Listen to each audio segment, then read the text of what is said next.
Hi, I'm Cliff, my wife Jeannie. This segment is on cooking. We have lots of different ways to cook things, and we're going to show you what we have. I'm sure there's other things that may fit your needs better, but we'll just show you what we have and see if it gives you any ideas that might help you out. So like we do a lot of camping, and we never cook inside of our trailer. I do all the cooking outside, and Jeannie does all the prep work, so it's a good team. But anyway, we like the Camp Chef products. You know, they're a local company, a Utah company. They're based out of Logan, so it's kind of fun to support a Utah company. And they're very, very good. Yeah. Easy to use. Okay, so first thing we have here is a combination oven, and we got 2 cooking units on top. Got stuck there, Jeannie. And that just fits into that hole, okay? You don't need to put it all the way in. Okay. So on the back side, you got 3 options. You can put the 1 pound propane bottle on.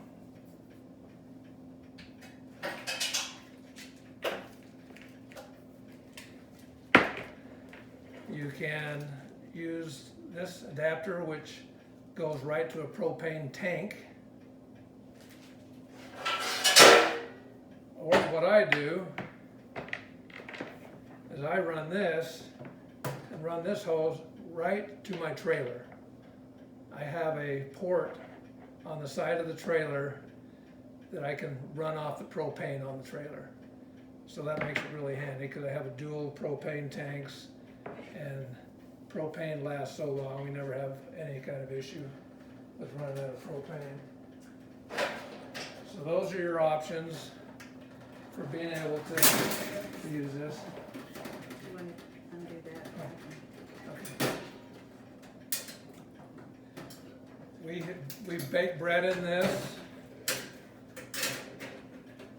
and it works awesome. These kinds of cooking tools work excellent at like 6, 7, and up to 8,000 feet elevation. Once you get higher than that, it does affect cooking times. It takes longer to cook things, it takes longer to bake things when you're at extremely high elevations. But this oven is really nice. It has 2 different shelves, and it can bake, you know, muffin tins, and a regular little cookie sheet, like Cliff mentioned, bread. You could do pizzas in here, so it really is a really good product. And since Jeannie's the bread lady, we brought some dough up with us one time and made cinnamon rolls and baked in here. Yeah.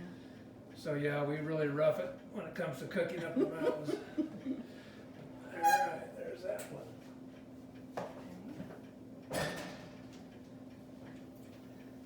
This is another Camp Chef product that we use a lot. Yeah, now, oh, I forgot to mention that one's self-igniting, and most of these are. This one isn't. This one you need a lighter. It's always good to have these though, because a lot of times the self-igniting items over time, sometimes they just don't self-ignite, so you need to turn on your pilot and light it with a lighter or with a match. This thing here comes in a single burner like this, or it comes in a double burner. The nice thing about this particular Camp Chef product is it really throws out the BTUs. That's British Thermal Unit. And so you can heat up water fast, you can cook things in a real hurry. And again, I always just hook this to the trailer, but I have another hose to take this hose off and run it off a propane tank. So Do you want to tip it down so they can see that? yeah, that's a good idea, hon. So that's the top. So it's got a good surface area, so you can even put a flat griddle on there. You know, a good sized pan. So this thing gets used a lot.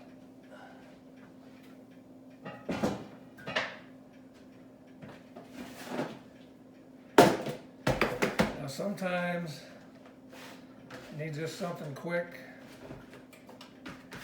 We Gotta heat actually something have up. these in our 72-hour kits because they are small but very, very efficient. This one runs off butane. And this just engages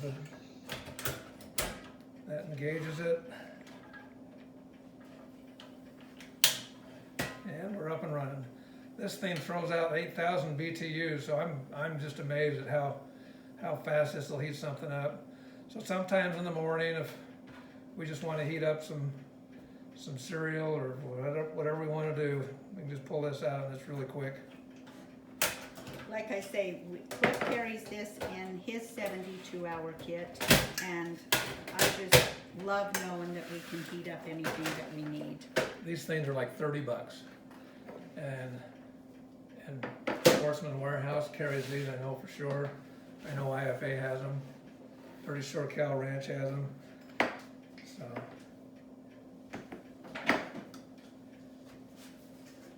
And these butane bottles will run for 2 hours on high, 4 hours on medium, and 6 hours on low. So that's how much you'll get out of one of these.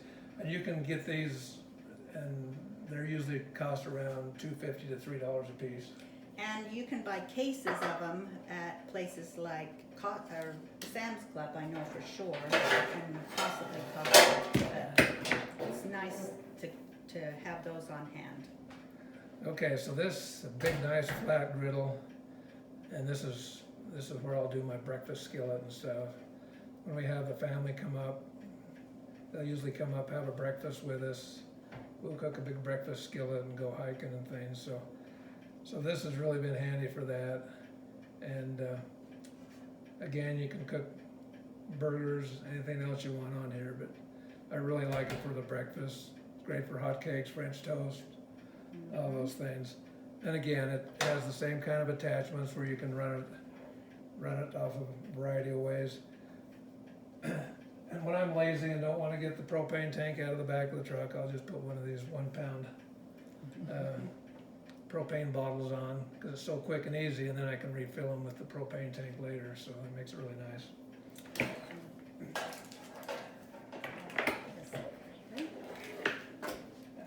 And I mentioned refilling it, and that's just the adapter that hooks to the propane tank.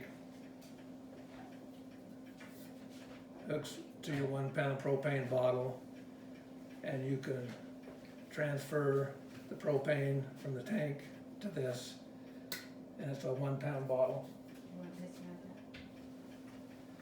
I think that's yeah.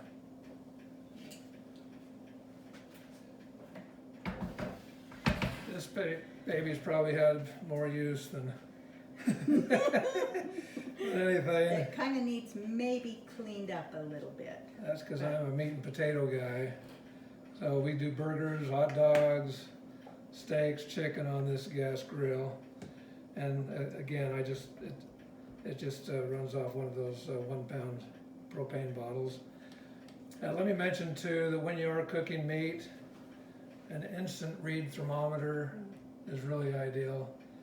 Because, you know, for example, chicken, you want the internal temperature to be 165 degrees. Stick that in and you get an instant read of what that temperature is. And you know, if you're doing a steak and you want it to be medium rare, that's about 130 degrees. Stick that in, you can check it.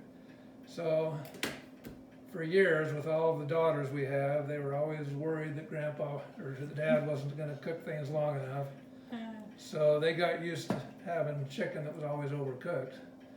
Now chicken is way better because they know it's the proper temperature and it's way more moist. So I like this because you can close this and you can also set a pan and stuff on here if you need to heat something up. Yeah. So your next job is to be clean all this up. Oh, that's your but- job, honey. Oh, my job? Yeah, get the sergeant out. Okay. Okay. Now, Okay.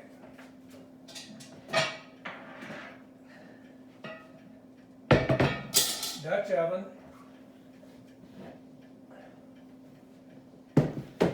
It's so fun. So this is just a 10-inch. That's all we need, because a lot of times we're just cooking just for the two of us. And I mean, this is something you can do not only camping, but just out in your backyard. And it's so easy. We have several buckets of charcoal.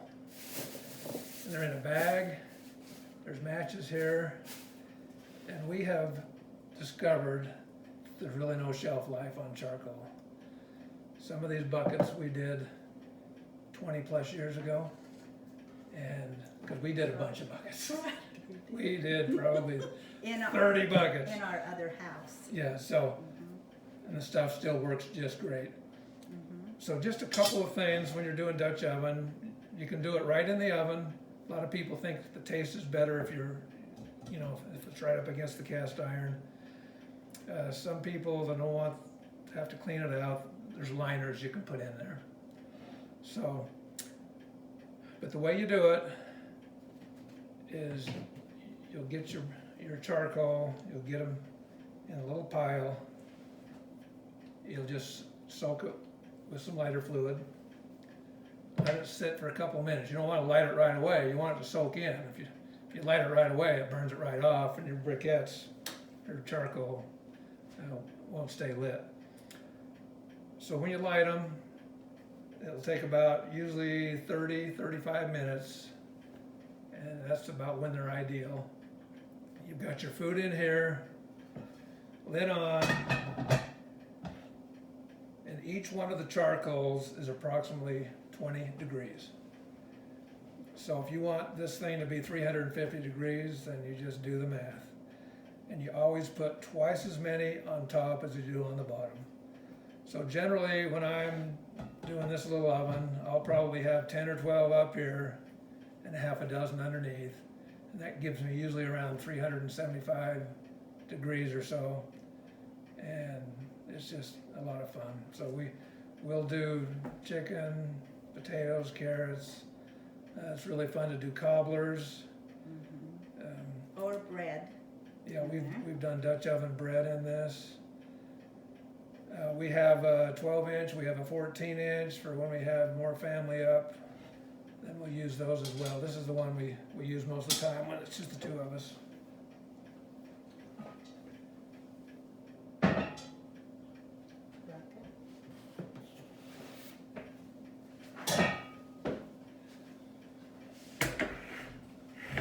It's called a rocket stove. And there are a million different varieties of these out there. People make their own. There's some commercially made ones. So they're fun. If you're out there, especially people that are tent camping or something, you can have this little thing, and you put your pan up here. The oxygen comes through here, but what you do is you'll put a bunch of little twigs in here. That's the thing, you can get stuff just right off the ground when you're up in the mountains. You stick a little paper in here underneath and a few little kindling sticks, light it, and it just heats up so fast because it's just a small little area where the heat comes up to the pan. So it does not take long at all to heat something up with this little rocket stove. So they're fun. We found this, a guy had made a bunch of them and selling them out of Springville. Can't remember what we paid for that, but you can find them anywhere. You get online and there's a million varieties of rocket stoves. So that's a good way of heating something up in a hurry. And also heating your water and kind of purifying water that way also. Yeah, especially if you don't have propane and other fuels, all you need is a match and some paper and a little bit of wood. This is This is our sun oven, and we call it Sun Oven Sunday, SOS, because we have used this for so many years. We have 2 of them now. We gave one to each of our kids for Christmas one year. We asked them if they wanted it. They wanted it, so it's a great preparedness thing, or to use, like I say, every Sunday. So this comes up here. Do you want to open the door? There. And maybe we'll, then it has a little rack that things can. It's a little swivel rack, because you tip this thing, and there's on the back side, you can adjust this, because you have to adjust it to the angle of the sun to get the ultimate heat. And we get this thing up to 350 degrees. So we've baked a lot of things in here. You could even do cookies or brownies or whatever, because the sugar content in those is so high, they do cook a little bit faster, so you have to keep an eye on those. But everything else is great slow cooking. I mean, we do roasts. The nice thing about it is, like, if you're going to church, you can start this up before, and I'll always set it kind of ahead of the sun a little bit, so it captures some of the heat from the sun, but then as the sun moves, it gets hotter and hotter, and then by the time we get home, I just have to adjust it again with the sun, and yeah, you can, and it's very, very difficult to ruin anything. You don't burn things with these. Yeah, that's what's so nice about this, is it just continues to heat. It keeps all the moisture in there, so it doesn't dry out. It doesn't, it just cooks really, really good and thorough. We even do sometimes frozen roasts in it. There's the company, All American Sun Oven. It actually also has a little temperature gauge here inside, so you can tell what temperature you're cooking with. Yeah, so a lot of times, if we're having the family over and our roast is pretty much done, I'll just kind of set it away from the sun a little bit, and it kind of brings it down to maybe 200 and just keeps it warm until everybody gets there. So it's ideal, especially in the summer. You're not having to use the oven and heat up the house. Or in the winter too. It works great in the winter. Yeah, it does work in the winter. If you have sun. So this is something we have really used a lot. Do you want to close that side?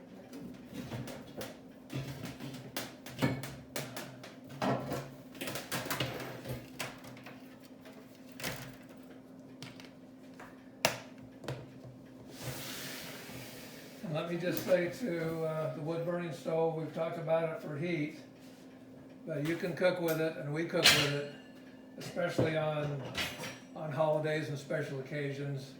I really enjoy cooking breakfast on this thing, and we've done that every Christmas ever since we've had it.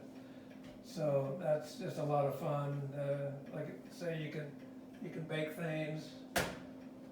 If we're cooking a bunch of French toast or whatever, you got the warming oven to keep things warm. So it's a lot of fun to have this, and it's just peace of mind to have that wood stove. So it also will heat this whole main floor and the upstairs, and it's just a really nice heat that just radiates through. okay, so a lot of this camping kind of cooking gear is great, but some people it's not for everybody. Maybe people don't want to have all that kind of stuff. It's nice to have at least 1 or 2 things for emergencies. But even if you have a toaster oven, even with a power outage, as we've shown on some of the other videos, you can run this toaster oven off of a generator, or off of a solar generator. These things pull 1,500 watts, so it's ideal to probably have 18 to 2,000 watt generator to be able to run this little toaster oven. But this is something we use all the time. Yeah, it's very handy. Most people have one of these, and like again with the solar generators, it's just really nice because you can use all of your normal kitchen tools that you're used to using, like your microwave and ovens, this oven to bake in, and a lot of other cooking items. So we have really loved having the solar generator to be able to utilize these kind of things. Okay, what else do we use for cooking? Well, we're gonna probably end this segment, but we're gonna go out and take a look at a fire pit and a Traeger smoker. So we'll see you in a bit.